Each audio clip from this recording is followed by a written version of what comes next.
It's no use. Mom! Here I am! Up here! Here I am! Up here! David! Hello, friends, and welcome to another episode.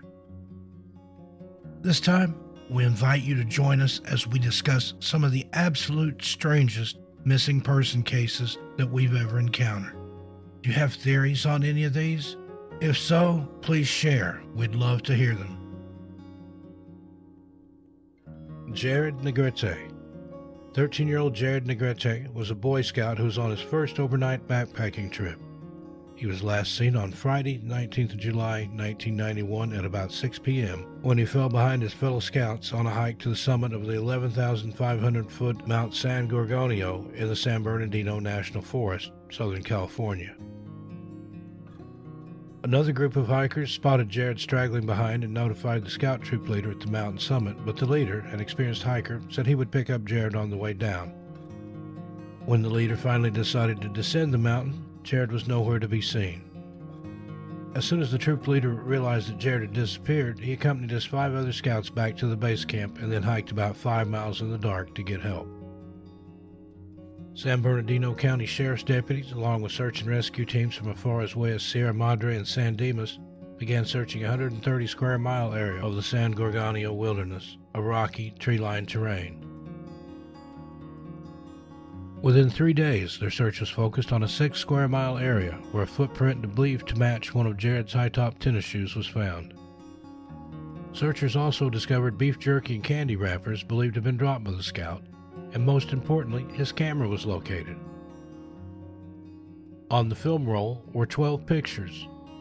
Most of the photos were landscape scenes apparently taken before Jared went missing, but the final picture on the roll of film was a photograph of the scout's eyes and nose, taken with the aid of the camera's flash, possibly at night after he disappeared. Family members said it appeared Jared had pointed the camera at his face and snapped the picture. It seemed possible that the boy had lost the camera while sliding down a portion of the mountainside. At least 70 officers, some of whom were lifted by a helicopter into the forest, and horseback riders as well as helicopters with infrared were deployed. Over the next 2 weeks, as many as 3,000 people had logged 45,000 hours scouring 50 square miles of the San Bernardino National Forest from Angeles Oaks to Whitewater Canyon. Almost 30 years later, no other clues to Jared's disappearance have surfaced, and he remains missing.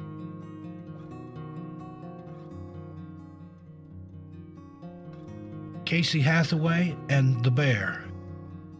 3-year-old Casey Hathaway disappeared from his great-grandmother's backyard on January 25, 2019. Casey was playing with 2 other relatives in his great-grandmother's backyard the day he went missing.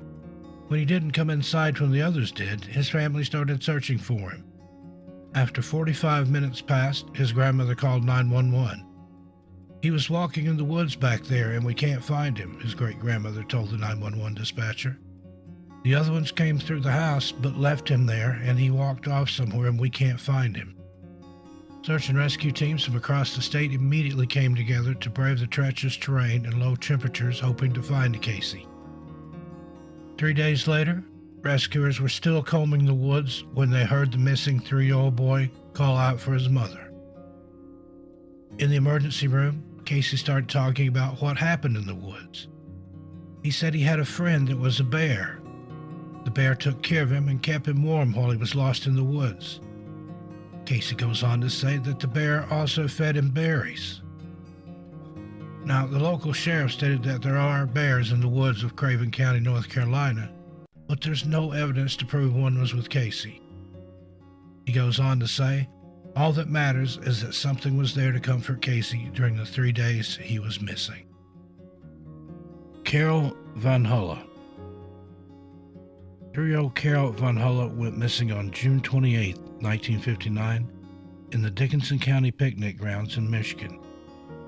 The Van Hullas had 4 daughters and took them to the Dickinson County picnic grounds at Norway Lake for an afternoon of outdoor fun.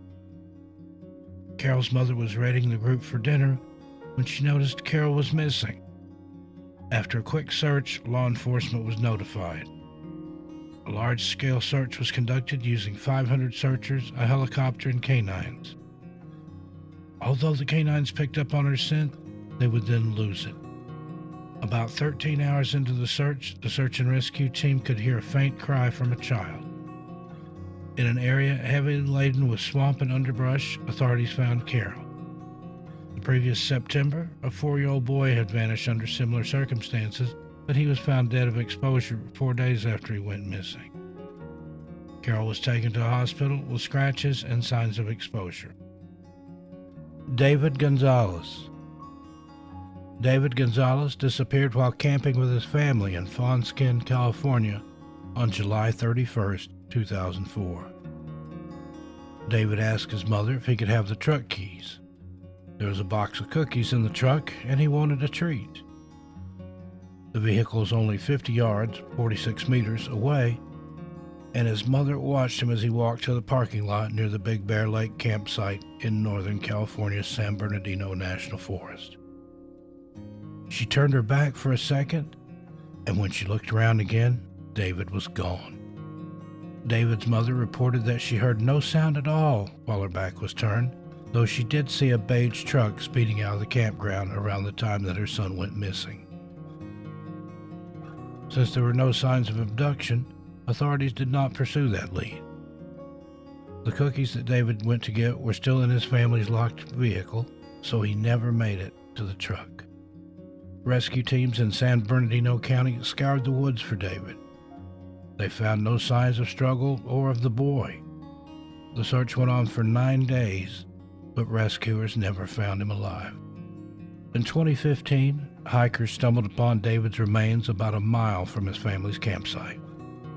Authorities chalked this up to a mountain lion attack, but how could a mountain lion have silently dragged a 9-year-old boy a mile without leaving any blood or signs of struggle? Surely David would have screamed or cried out, but nobody at the campground, including his mother, reported hearing or seeing anything. Ambrose Smith, gone for 24 hours. Ambrose Smith normally played happily at home in Newaygo County, Michigan. But on October the 8th, 2013, Ambrose was sitting in the lounge with her father when he briefly left the room, and upon his return, she was nowhere to be found. A massive search involving hundreds of volunteers was immediately activated, covering the entire surrounding area. It wasn't until the next day that Ambrose was found a few miles from her home. Strangely, she was discovered in a location that had been extensively searched the previous day.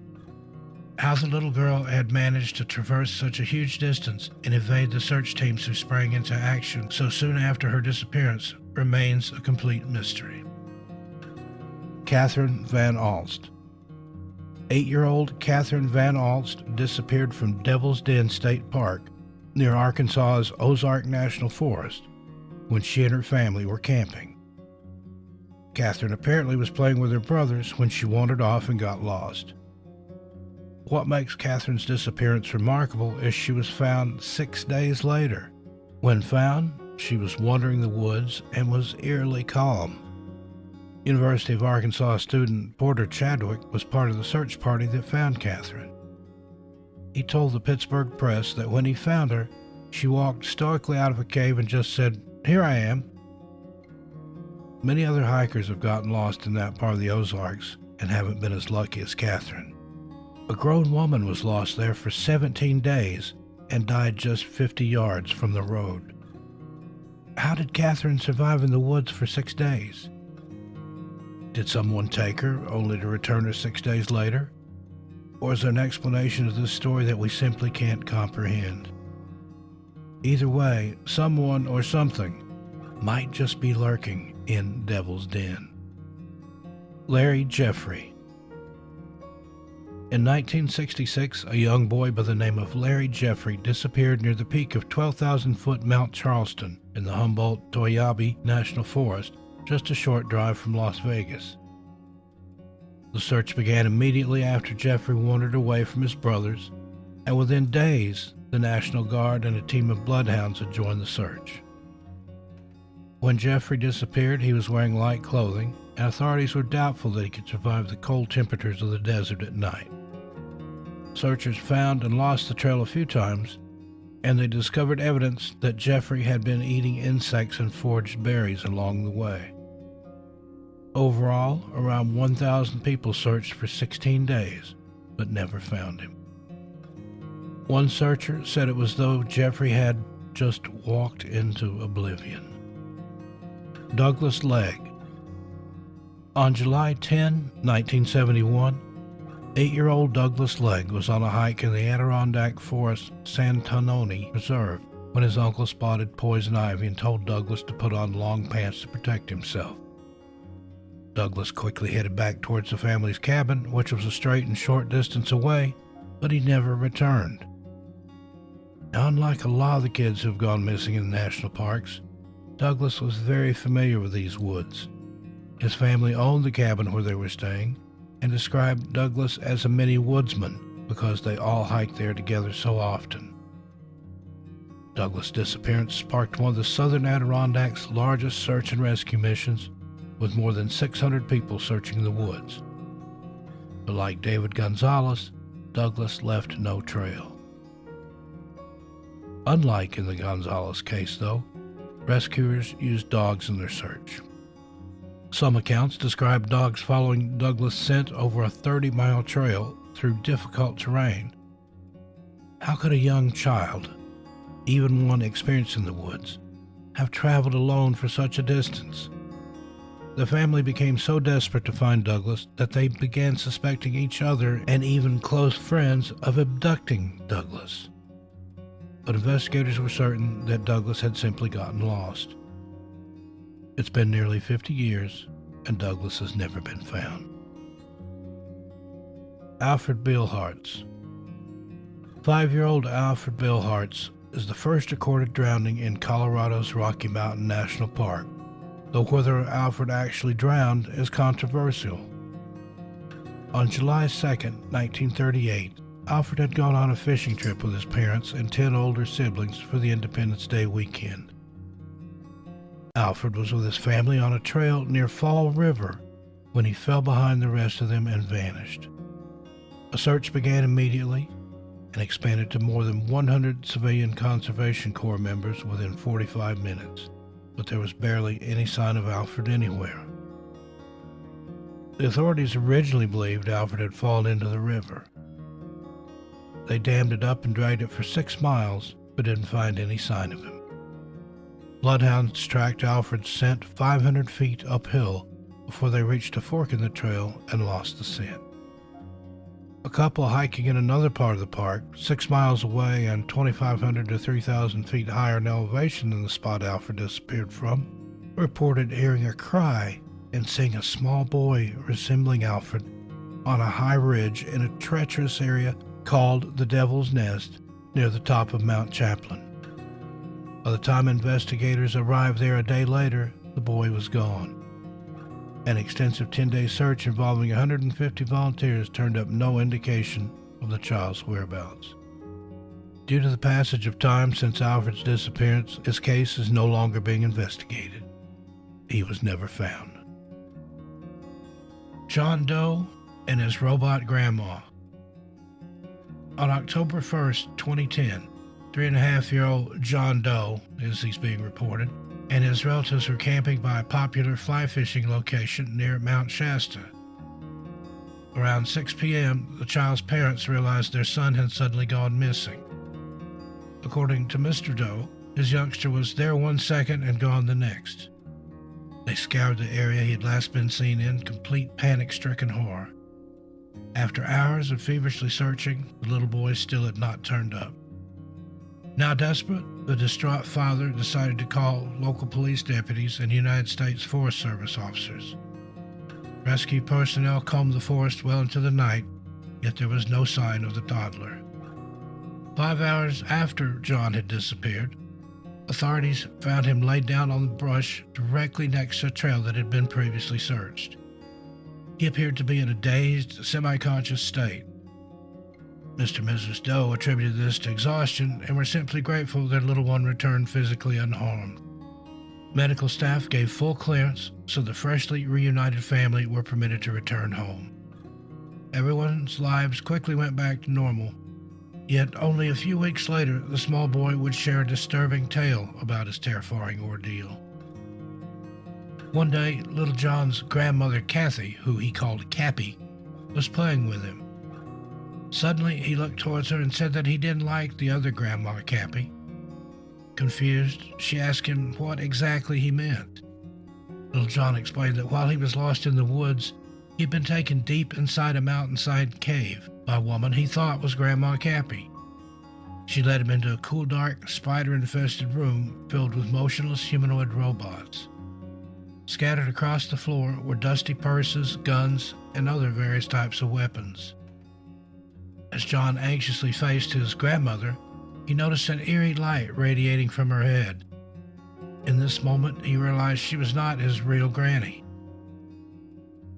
Grandma Cappy firmly instructed the boy to defecate on a piece of paper. When he refused, she became increasingly agitated and repeatedly requested him to do so. Eventually, the grandma look-alike succumbed to frustration and moved on to a different topic. Allegedly, she informed little John that he had been planted in his mother's womb and was actually from outer space.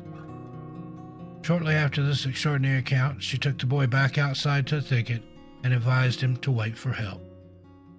Upon hearing this disturbing story from her grandson, an outraged Grandma Kathy called her son and demanded to know what he was allowing her grandchildren to watch on television. Mr. Doe lamented that he had heard an identical recollection only a few days prior. Initially, the two chalked it up to an overactive imagination. Yet the more Grandma Kathy thought about it, the more little John's story perplexed her. What kind of TV show would feature some of the ludicrous topics that the boy was describing? Even more chilling was the idea that she might have some kind of doppelganger assuming her identity in order to abduct innocent victims. With those particular thoughts in mind, Kathy decided to share a haunting experience of her own. Only a year before, she had gone on a camping trip within close proximity to where little John's ordeal occurred. In the morning, she awoke face down in the dirt. Somehow, she had been inexplicably removed from the sleeping bag within her tent and transferred a short distance away. Upon rousing, she felt an intense pain at the base of her neck. 2 puncture wounds were present, and the surrounding skin was red and inflamed. Another friend who accompanied her on the excursion suffered a matching affliction. The pair originally attributed these injuries to a possible spider bite.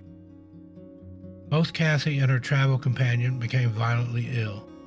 In fact, she was so sick that she could not even muster the strength to pack her things. Her mind raced as she desperately tried to recall what happened mere hours ago. Only one thing surfaced: glowing red eyes. While she was drifting into slumber, she remembered seeing several creatures gazing through the darkness. At the time, she assumed they were produced by a herd of deer. Following this traumatizing outing, Kathy felt completely drained of her creativity and emotions.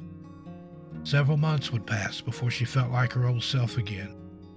Admittedly, Grandma Cappy would have dismissed her episode had little John not come forward with his first-hand encounter. Now, listeners to this channel are no doubt familiar with the legends and lore pertaining to Mount Shasta that have existed throughout the centuries. We've done a video about it. The indigenous peoples of the area chronicled a fallen race of prehistoric giants that were said to inhabit the region. Others claim beings known as Lemurians used local caves as entrances to an underground crystalline city called Telos. Some allege a large energy vortex is present within the territory. In modern times, there are many UFO and Bigfoot sightings reported. Each year, though, 26,000 visitors flock to this revered mountain from countries across the globe. There have been an alarmingly high number of curious missing person cases within this picturesque terrain. While little John Doe's incident seems unbelievable, it's important to consider the odd history and happenings afflicting this area. An open mind may be the only thing that will finally resolve this age-old mystery. Well, folks, there you have it. What do you think of these cases? Make sure you let us know in the comments below. Also, if you enjoyed this video, please like and share it with your friends on social media. By liking and sharing our videos, you're helping our channel and videos to get noticed by the YouTube algorithm. Till we meet again, take care of yourselves and each other. I'm Steve Stockton, and I'll talk to you next time.